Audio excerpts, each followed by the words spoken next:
guys, welcome back to my channel. If you're new here, my name is Shelly. Welcome. Thanks for stopping by. Feel free to subscribe.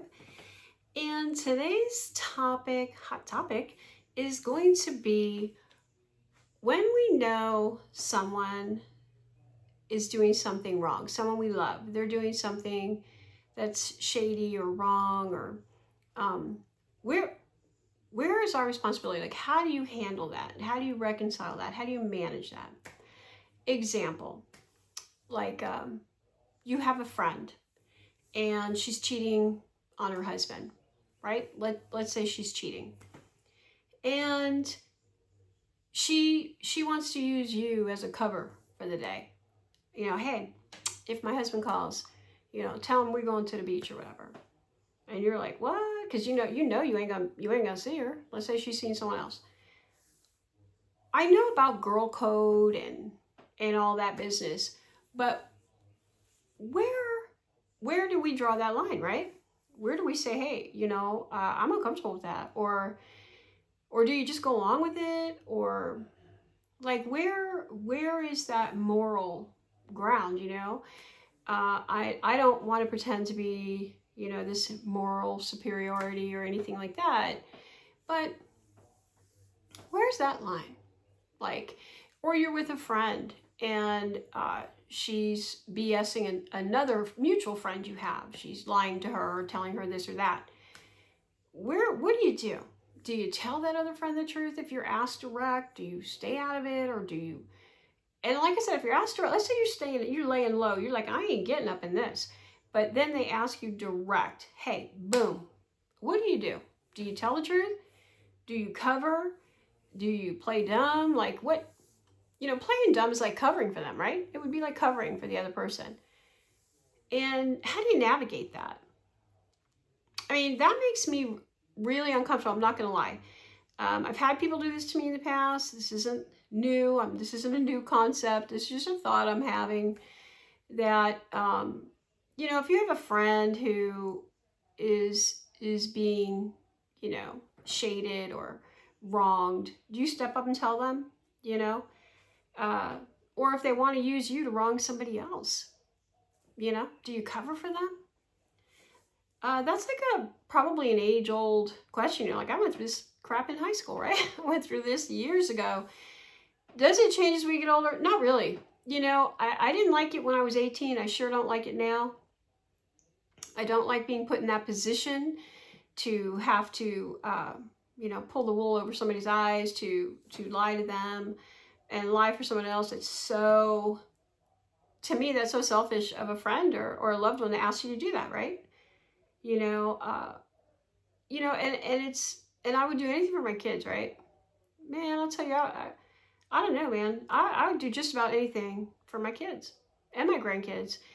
And I'm not going to sit here and say, well, no, I wouldn't lie for my kid in that situation. No, listen, if my daughter comes to me and she's like, look, Mom, I'm having problems with so-and-so, and we've been going through it for a year or 8 months, and you know what? I met this guy and I'm having lunch with him today.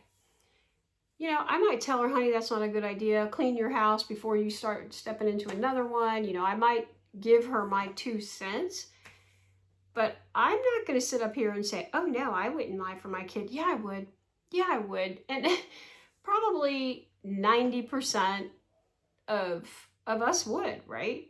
Would I cover something extreme? Probably not. I'd be like, man, I'll hold your hand. I'll face this with you. And we're going to walk through it together, but you got to face it, right? And if my kid's messing around, I might say, honey, man, that ain't you, right? That you didn't come up that way. That's not what I taught you. Don't be doing that. And I might encourage her to do the right thing. But would I go to the other person and tell them, hey, she's doing this? Probably not. I'm not going to lie. And even for a friend,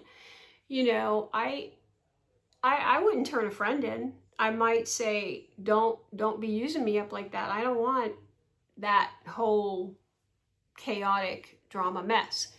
Like, if they do it, I would be like, don't do it again. And I'd make it real clear. But yeah, it's a really uncomfortable situation, right? To to be put in that spot where where you love somebody, and they're putting you in that position where you need to cover for them or lie for them or whatever the case may be. You know, I have a group of friends and we always joke around, hey, for our autistic children, if they mess with my kid, hey girl, you get the truck, I'll bring the shovel. Like, we're gonna, I'm definitely a ride or die for my kids and my grandkids and my friends. I have a very small circle that I do just about anything for. And I take comfort in knowing that they would do anything for me. Like, legit. I'm so blessed to have friends that I know I could call and go, oh, I'm in trouble. I always I've told my daughter this, and I've said this actually to my husband.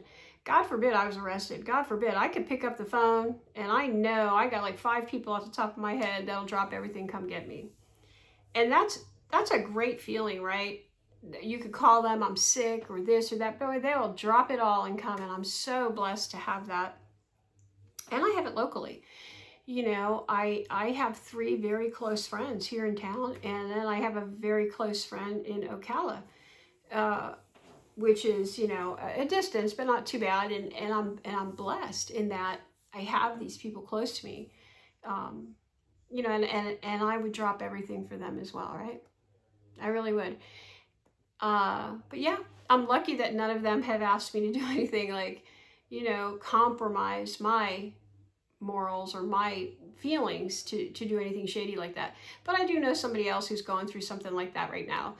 They have a friend who asked them like, hey, can you cover for me? They're doing something shady or whatever. And it's a real hardship for them. They don't like doing it. And they're doing it because of the whole, girl code, you're my friend and I love you and all that. And she's probably just going to make it real clear, hey, don't put me up in that position again, because, I'm a ride or die, but, I'll choke you if you do it again, kind of thing. So anyway, that was my thought for the day. It just came up, and, and I've been thinking, I wonder how many other people go through that. Like, do you go through that? Have you had a friend put you in an awkward position like that? How'd you manage it, right? What do you do? Anyway, that was my thought, and you guys have a wonderful day, and I will see you in the next one. Bye.